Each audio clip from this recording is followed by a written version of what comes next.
আমার নাম মোহাম্মদ রুবেল হোসেন, ৫ নং ওয়ার্ড, হোসনাবাদ। আমার বাবার নাম হচ্ছে মোহাম্মদ সফিরউদ্দিন। আমি বিএনপি করি বিদায় জামাতের লোক আমার হুমকি দিতেছে। এর কারণ একটাই, আমি চাউলের নাম 10 কেজি চাল, রিলিফের চাল তারা আত্মসাৎ করার জন্য। আমি বলছি তার কেন চাল আত্মসাৎ করবে, এই জন্য আমাদের বলছে দেখে নেবে, কইতে সিটা নেবে, পার রক্ষাটিতে এটা নির্বাচন পর থেকেই সমস্যা করতে আছে যে ডক্টর শফিকুল মাসুদ এমপি মহোদয় সে আমাদের তার কাছে কোম্পানি করে আমারে দেখাই দেবে। এখন আমি নির্বাচনে ভুগতে আছি, আমি আইনের কাছে আচ্ছা আছে। না, কারা কারা করলো? এটা করছে মোহাম্মদ আবু হানিফ, সহকারী সুপার বাউফল হোসনাবাদ দাখিল মাদ্রাসা, আর তার ভাইপো মোহাম্মদ অলিউল্লাহ। উনি কি করেন যে এই যে সহকারী সুপার? তো মাদ্রাসা সহকারী সুপার। উনি কি জামাতের না? জামাতের অসভাপতি। আচ্ছা আচ্ছা, ওয়ার্ডের সভাপতি। উনি কি করছেন? ওনার বিরুদ্ধে অভিযোগটা কি? উনি অভিযোগ করে উনি চাল আত্মসাৎ করছে, আমি বলছি দিকে সে আমার হুমকি ধুমকি দিয়েছে মারার জন্য।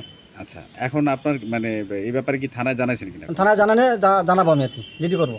এই বিষয়ে জিডি করবেন? হ্যাঁ। আচ্ছা, সে রাইতে একটা 20 মিনিটে সে লোকজন জড়ো করছে। লোক আসছে তার বেই মোহাম্মদ ফারুক হোসেন, আবার ওয়ার্ড সভাপতি জামাত ওয়ার্ড সভাপতি মোহাম্মদ মীর সোহেল হোসেন। এরা আসছে রাতে 1টা বাজে আমার বাড়িঘর হামলা করার জন্য। আরও অন্যান্য লোক আছে, তারা আমি চিনি না।